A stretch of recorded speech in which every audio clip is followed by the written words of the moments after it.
Reddit. What is your best baddest don't duck with me moment?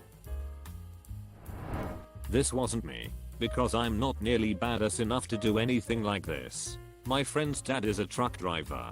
And he used to pick up hitchhikers all the time. One time, he picked up 2 of them. And they started on the journey to wherever they were going. After an hour, one decides he's going to try and jack the truck. And pulls out a knife. Well, my friend's dad, being super badass, floors it. And says you're going to put that knife away, or I'm going to kill us all, and stares directly towards the concrete dividers that were splitting the highway up ahead.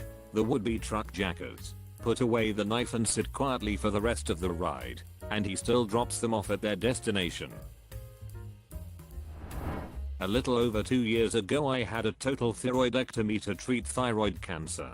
The thyroid is a butterfly-shaped pile of glands that lay along the lower front of your neck. To take them out they had to cut a fairly large slit along my neck, and as you will see, it was pretty gnarly. This picture is about 4 months after the surgery. Lincoln 2 months after this story. Skip forward 2 months after the surgery. I'm back in university and mingling in a bar with some friends. A prototypical bro is harassing one of the girls in our group. I walk over to try and separate them, and it's immediately obvious that this bro is spoiling for a fight. He's a good 4 inches over me, puffing and slapping his chest, rattling off "you wanna go" ad infinitum. I'm about 5 drinks deep at this point, and I'm not having any of this. I calmly turn to my friend and hand her my drink, returning my attention to the bro, who now has a few fellow bro clan at his back. I look him dead in the eyes. I want to go. I want to go. I rip open the neck of my shirt, buttons popping off and revealing a still healing slit neck. You're my third duck, I'm right, I want to go. At this point everyone in the immediate area has shut up and turned to look. Those in front of me are gawking at my neck. The antagonist bro mumbles a Jesus Christ shit as he backs into the equally stunned backup brothers. I retrieve my drink from my friend as onlookers come forward to ask what happened to my neck. The rest of the night was quite enjoyable.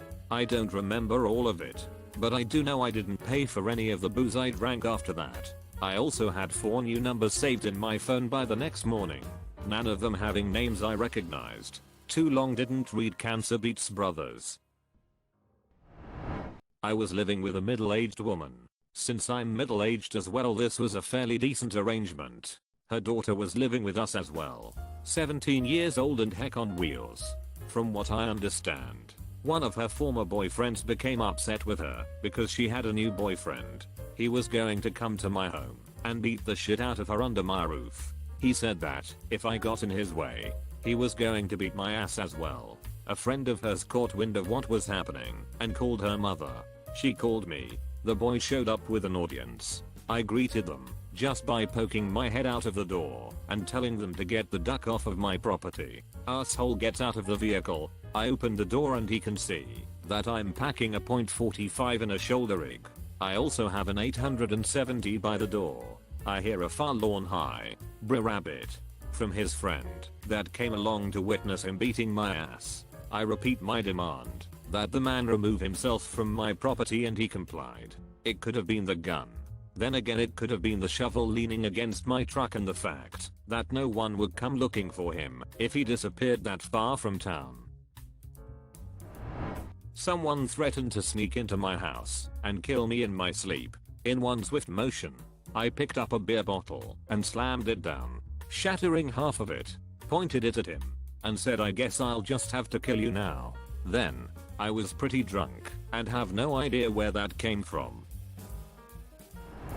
I work as an EMT, and one time, we had a bloodbath of a call. Old lady had damn near scalped herself in a fall, and it was quite messy, trying to keep her calm to keep the bandage on her freely flowing head. After the call, I was covered from the front down, in my uniform, and took off the top layer to reveal my undershirt, which was also covered in blood. Too late in the day and not caring, I hopping in the back of the rig and headed to base to change.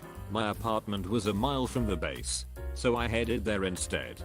As we pull up, I hear voices yelling and hop out in my now blood-drenched clothes. I turn around the corner and see 3 guys harassing, grabbing and pulling one of my neighbors. an elderly woman who doesn't speak much English. So I quickly take stock of the situation and grab a tire iron from the side of the rig, which was slightly out of view. I take a few steps and yell, "Leave her alone or you're going to pay," while my partner calls for PD backup. They turn around just as some of the outside lights come on and reveal me, a 5'10" skinny guy, covered in blood, with tactical pants on, with a tire iron. Their faces were priceless. Suddenly one of them books, and the other says to the last guy there, "Duck, I'm not dealing with that dude," and follows his friend. I help the lady, and then realize what a scary sight I was. Some dude, covered in blood with a tire iron, coming out from around the corner into the light, and angry. She ended up being fine, and I changed rather quickly after that. Police came and got what little info they could, and we were all on our way. But got him. I felt like a superhero. Too long didn't read covered in blood. I scared off 3 thugs who wanted to beat an old Russian lady with a tire iron and good lighting. Long story short, passport got stolen. Only way back home was train from Oakland, California back to Canada. So I was sitting at the train station for like 2 hours and decided to go for a walk around that part of Oakland across from where the Raiders and A's play, being naive and from Canada I had no idea what this meant. It took me less than 10 minutes to realize I made a horrible decision. A car started driving around the block I was walking down. I had a suitcase and a backpack and a large bag. It was a long trip. After the 3rd time being circled around, I decided to walk back, and quickly. That worked well till I had to cross the parking lot, where this car pulled in as well. Now, being from Canada, all of a sudden the thought of all those scary stories of gang shootings and muggings from the American news got me scared. I try not to profile people, but the 3 guys who got out of the car are what we see as the typical gangster. Pants to ankles, gold chains, gold teeth, driving an old Cadillac. The driver steps in front of my walking path cause I've been trying to avoid eye contact. He stops me and goes, "Yo man, you not from here," and laughs, "What you got in there? Hey, I should check it out." His 2 friends are leaning over the car, and one pulls a bat out of the car and places it on the roof. This is where my instincts kick in, and I lose control of any real thinking. So I start yelling in the most aggressive way possible, "I got my ducking shit, that's what I got. I'm from Surrey ducking, because and if you think pulling a bat out means you ducking scare me, you think twice. You better have something more than that to get at me." I step over crackheads on my way to work every morning, and I stabbed a guy for pushing me in a bus line. So if you want to start something ducking, start it now. Obviously I've never stabbed anyone, and I'm from Surrey, and I do step over crackheads on the way to work. But I don't know where any of this came from. By all physical appearances I'm a bit of a dork, and I'm gay. So I have no idea where any of this came from, but my heart was racing and this is what came out. So I stood there for a few seconds, breathing heavy, fists clenched, posed in some stupid looking "come at me bro" pose, like I was ready to battle a lion. The guy looks at his other friends and then goes, "My bad man," then gets back in the car and they leave. About a minute after they left I actually had to sit down, my legs would not work, I was so scared. So that's how I almost died. Mine is copper pasta from another thread I posted in.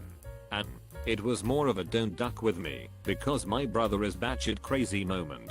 I have an older gay brother.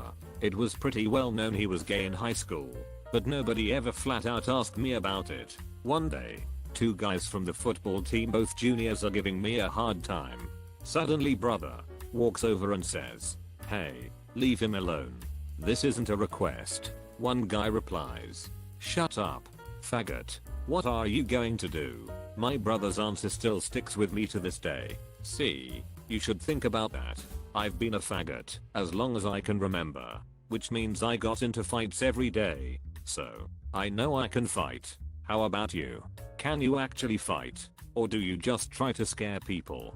Because you don't scare me. I've ducked guys bigger than you. Again, leave my brother alone.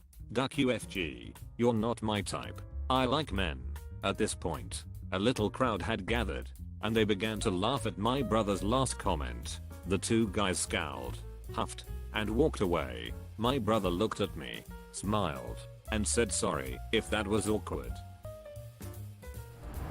My girlfriend has a watch and a ring of great sentimental value that she had left at my apartment last summer, right before I moved in with her. Knowing the vast importance of these items, I put them in a chest of drawers that I know I'll be moving. For the move, I hired a cleaning crew to help me pack and clean my apartment. As is typical in the southern US, the cleaning crew was composed 100% of undocumented, Hispanic, non-English speaking workers. I have no problem with this whatsoever, but that's for a different thread. I'm friendly with these women.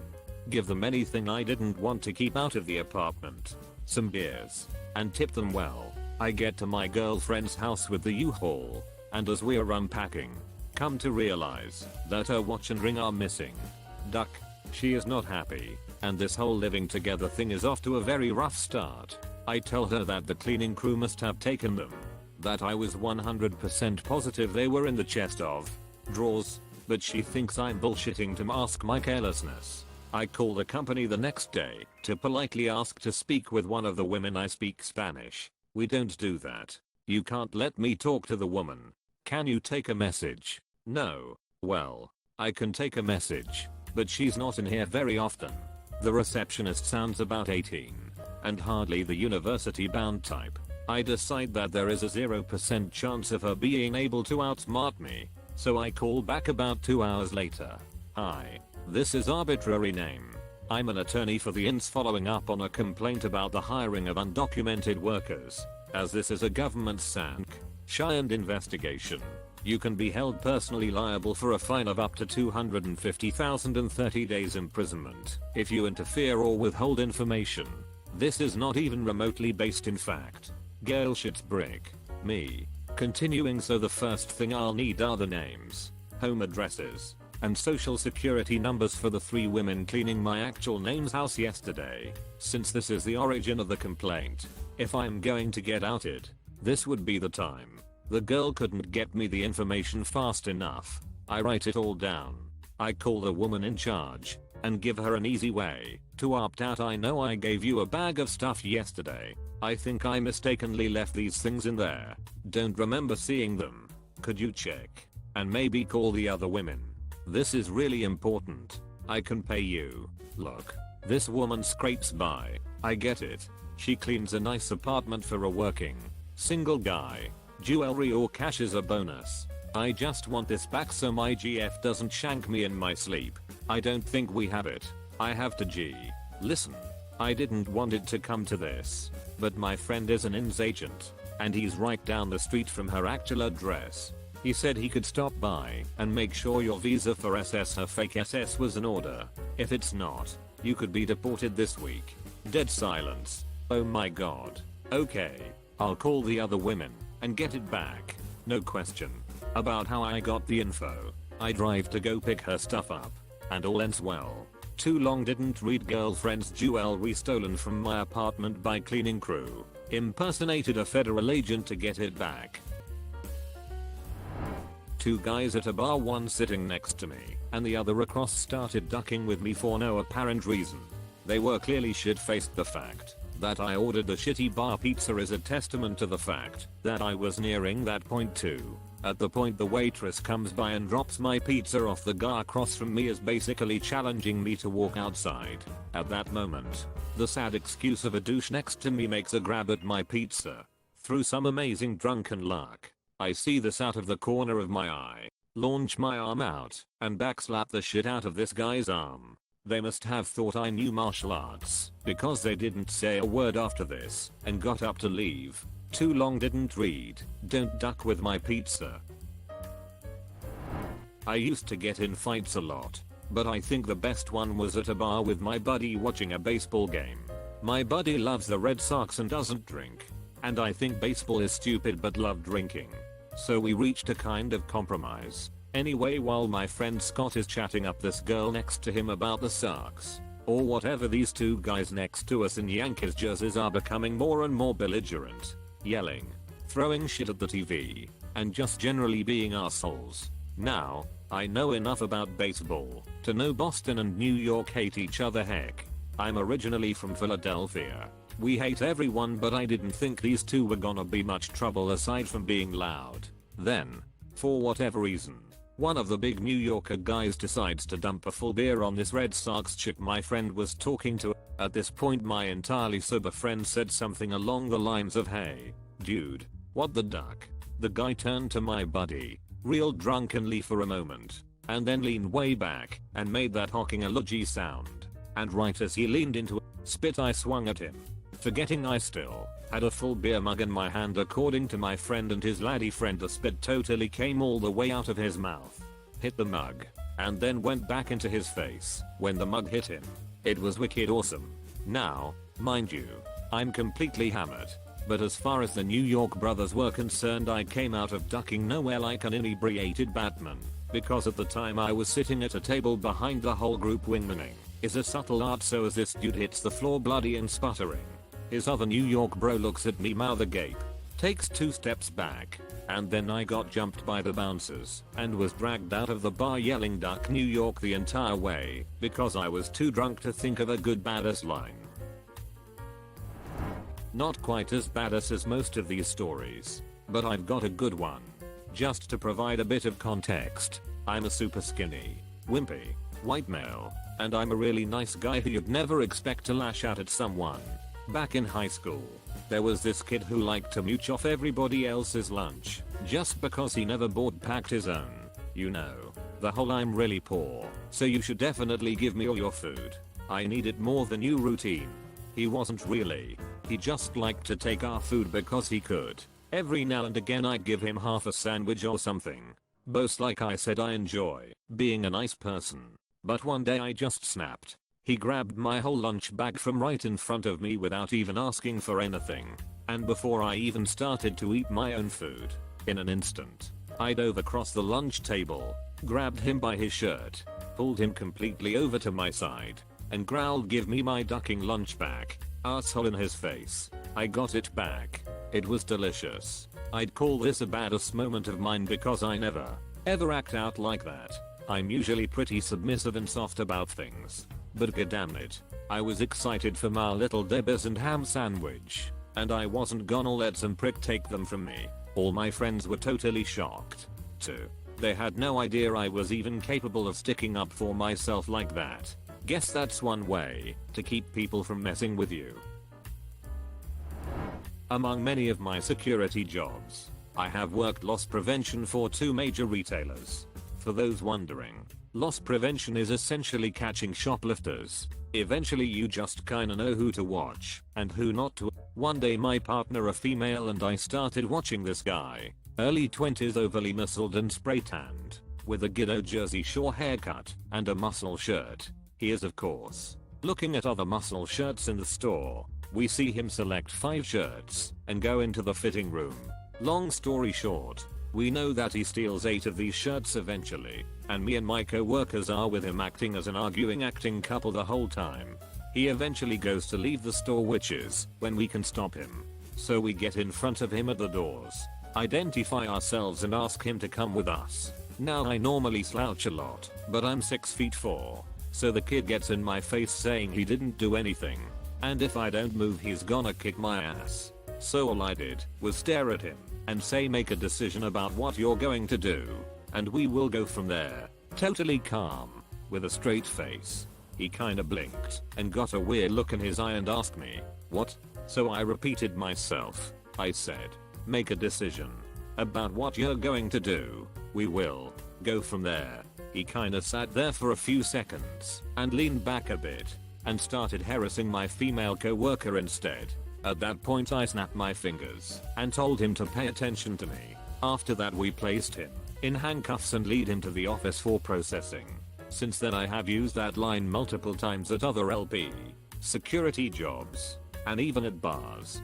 The only time anyone has ever done anything after that was a patient from a mental hospital I worked at who was schizophrenic, and at that point it didn't matter what I said. Consider subscribing if you enjoyed this video, and if you want to see more of Reddit Universe,